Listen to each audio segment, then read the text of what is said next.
우리가 아침에 눈을 뜨면서 가장 먼저 듣고 싶은 소리가 있다고 한다면 어떤 소리를 듣고 싶으십니까? 아마 요즘 같은 시대 속에서는 격려하고 위로하는 그런 소리가 많이 듣고 싶겠죠.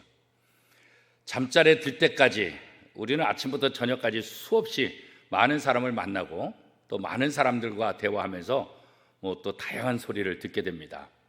신앙적인 소리들, 생활에 대한 소리들, 경제 관련된 소리들, 또 자식에 대한 이야기들, 또 하여튼 코로나19에 관련된 이야기들, 수없이 많은 정보, 또 수없이 많은 이야기들을 우리가 다 듣죠. 그런데 그 모든 것들을 우리가 다 듣고 있노라고 한다면 어떤 생각이 들어요? 아유, 참 정신없다, 복잡하다, 그런 생각이 들 거예요. 그러니까 우리는 나도 모르게 이제 수없이 많은 소리를 들으면서 정리를 하는 거죠. 내가 이걸 들어야 될 소리냐, 아니면 그냥 한 귀로 듣고 한 귀로 흘릴 소리냐, 이런 거죠. 그런데 우리가 이것을 결정하는 데 있어서, 분별하는 데 있어서 뭐가 중요할까? 물론 그 소리, 들리는 말의 내용, 이게 굉장히 중요하죠. 그런데 사실 더 중요한 건 무엇입니까? 누가 이야기하냐, 이게 더 중요한 거죠. 우리도 성경을 수없이 읽고 하나님의 말씀을 듣잖아요. 성경에도 보면 하나님께서 이스라엘 백성들에게 말씀하시잖아요. 그런데 하나님이 선택한 선지자, 예언자, 그들을 통해서 말씀하시는데 종종 보면 어떤 사람이 나타납니까? 거짓 지도자들이 나타나잖아요. 그러니까 이스라엘 백성들 입장에서는 정말 하나님의 참 선지자냐 아니면 거짓 선지자냐, 이거 분별하는 게 굉장히 중요하잖아요. 그러니까 아무리 좋은 얘기를 할지라도 거짓 선지자가 말하면 어떻게 해요? 그거는 다 아무런 의미가 없게 되죠. 좀 듣기 싫은 소리를 할지라도, 좀 뼈 아픈 소리를 할지라도, 감당하기 힘든 소리를 할지라도 바른 선지자가 얘기하면 어떻게 해요? 우리는 그 말에 순종해야 되는 거죠. 우리가 예레미야를 통해서 계속해서 반복되는 내용 중에 하나가 뭡니까?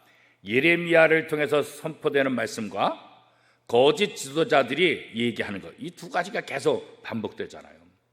그러니까 이스라엘 백성들이 누구의 말을 듣느냐, 이게 굉장히 중요하죠. 예레미야의 말을 듣느냐 아니면 거짓 지도자들의 말을 듣느냐, 누구의 말을 듣느냐에 따라서 그들의 결과는 완전히 달라지는 것을 우리가 경험할 수 있습니다. 물론 사람들이 듣기 좋은 소리, 여러분들이 바벨론의 포로로 붙잡혀 가지만 곧 돌아올 것입니다, 이거 굉장히 좋은 소리잖아요, 유대인들의 입장에서는. 그러니까 사람들은 이런 소리에 현혹되는 거죠.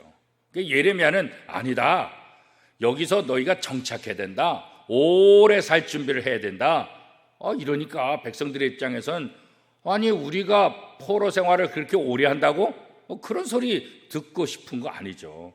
그러니까 거짓 선지자들 말에 현혹되고 그 말이 진리기를 더 바라는 것, 그게 이제 보통 사람들의 생각들 아니겠습니까? 이 예레미야를 통해서 이제 바벨론 포로 생활이 길어질 것이고 오래될 것이다. 그러니까 이 유다 백성들, 그 중에서도 남자들까지도 어떻게 해요? 겁을 먹었다, 두려워 떨더라. 어느 정도예요? 여인이 해산하는 고통. 그러니까 남자들이 그렇게 두렵고 남자들이 그렇게 고통스러운 그런 상황이라고 한다면 여자들과 아이들의 입장은 어떨까요? 이건 더 말할 나위도 없죠. 더 두려워 떨고 더 걱정하고 더 염려할 수밖에 없잖아요. 하나님은 이렇게 두려워 떨고 있는 유다 백성들을 향해서 다시 한번 약속하는 거예요. 내가 너희를 다시 회복시켜 줄 것이다. 어느 정도로요? 다윗 때처럼, 다윗 왕이 다스리던 그 시대처럼. 다윗 왕이 다스리던 이스라엘은 어떤 나라요? 세계 최강의 나라.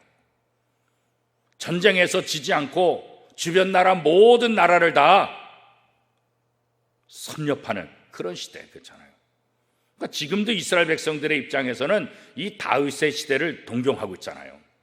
그런데 하나님께서 바벨론 포로 생활하는 이스라엘 백성들에게 뭐라고 말씀하시냐면, 내가 너희를 다윗 왕 시대, 그때만큼 내가 너희들을 가장 높이 세울 것이다, 가장 강력한 나라를 내가 만들어 줄 것이다, 이렇게 약속을 하고 계시는 거죠. 그리고 너희를 괴롭혔던 모든 나라들 내가 다 심판할 것이다. 한마디로 말하면 뭐예요? 다 멸망시킬 것이다. 그런 거죠. 하나님께서 이렇게 유다 백성들을 향한 이 회복의 말씀, 이 메시지를 선포하는 거죠. 그러면 우리 입장에서는 어떻게 될까요? 좀 고통스럽고 시간이 길더라도 하나님께서 이 백성을 다윗 왕 때처럼 그렇게 강하게 만들어 주시고 또 회복시켜 줄 것이다.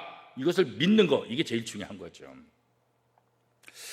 이스라엘 백성들의 입장에서는 이 회복을 들을 때 어떻게 하면 징계를 받지 않을까, 이런 생각도 사실 할 수 있겠죠. 그러나 하나님의 징계는 징계예요. 징계는 받아야 돼요. 징계를 받는 그 속에서 우리가 잊지 말아야 될 것은 뭐예요? 하나님의 약속의 메시지라는 거예요. 어떤 메시지요? 내가 너희를 다윗 왕 때처럼 강한 민족으로 만들어 주겠다. 그러니까 지금 징벌을 받고 있고 고통 속에 있다 할지라도 우리가 잊지 말아야 될 것, 우리가 반드시 기억해야 될 것은 뭐예요? 하나님의 약속의 말씀입니다. 지금 코로나19 가운데 우리 민족뿐만 아니라 전 세계가 아픔과 어려움 속에 있습니다. 하나님께서 하나님을 믿는 이 유다 백성들에게 회복을 선포하신 것처럼 오늘 하나님을 믿는 많은 사람들을 통해서 하나님께서 이 민족뿐만 아니라 온 세상을 회복시켜 주실 것이다.